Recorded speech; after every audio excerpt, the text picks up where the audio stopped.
US. President Donald ട്രംപും Ukraine president Vladimir സെലൻസ്കിയും തമ്മിലുള്ള അതിനിർണായകമായ കൂടിക്കാഴ്ച ഇന്ന് നടക്കും.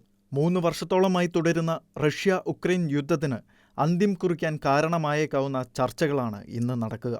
വാഷിംഗ്ടൺ ഡി.സിയിലാണ് ട്രംപും സെലൻസ്കിയും തമ്മിലുള്ള കൂടിക്കാഴ്ച നടക്കുന്നത്. ട്രംപ്-സെലൻസ്കി കൂടിക്കാഴ്ചയിൽ യൂറോപ്യൻ നേതാക്കളും പങ്കെടുക്കുന്നുണ്ട്. നാറ്റോ സെക്രട്ടറി ജനറൽ മാർക്ക് റൂട്ടും യു.കെ. പ്രധാനമന്ത്രി Keir Starmer, French president Emmanuel Macron, Italian പ്രധാനമന്ത്രി Giorgia Meloni, German chancellor Friedrich Merz, Finland president Alexander Stubb, European commission president Ursula von der Leyen തുടങ്ങിയവർ Trump Zelensky കൂടിക്കാഴ്ചയിൽ പങ്കെടുക്കുമെന്നാണ് വിവരം. ഇക്കഴിഞ്ഞ ഫെബ്രുവരിയിൽ വൈറ്റ് ഹൗസിലെ ചർച്ചയ്ക്കിടെ ട്രംപും vice president ജെ.ഡി. വാൻസും സെലൻസ്കിയോട് കയർത്തിരുന്നു.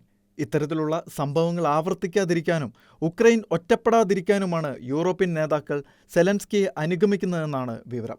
American president Donald ട്രംപും ഉക്രൈൻ പ്രസിഡന്റ് വ്ളാഡിമിർ സെലൻസ്കിയും തമ്മിലുള്ള കൂടിക്കാഴ്ച അതീവ നിർണായകമാകും.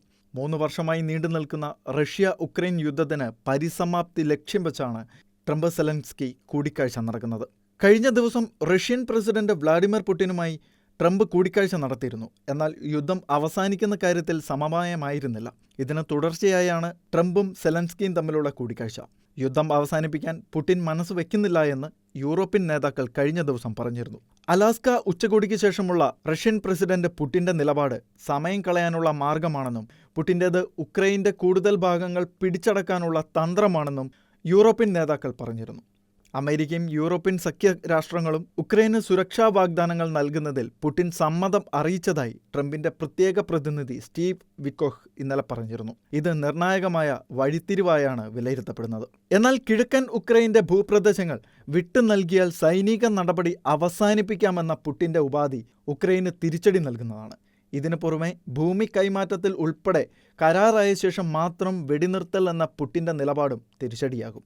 അലാസ്ക ചർച്ചയിൽ പുടിൻ മുന്നോട്ട് വെച്ച ഉപാധികൾ ട്രംപ് ഇന്ന് സെലൻസ്കിക്ക് മുന്നിൽ വയ്ക്കും. എന്നാൽ ഉക്രൈൻ്റെ ഭാഗങ്ങൾ വിട്ടു നൽകിക്കൊണ്ടുള്ള സമവായത്തിന് സാധ്യമല്ലെന്നായിരിക്കും സെലൻസ്കിയും യൂറോപ്യൻ സഖ്യകക്ഷികളടക്കം നിലപാട് വ്യക്തമാക്കുക. International desk Shekinah news.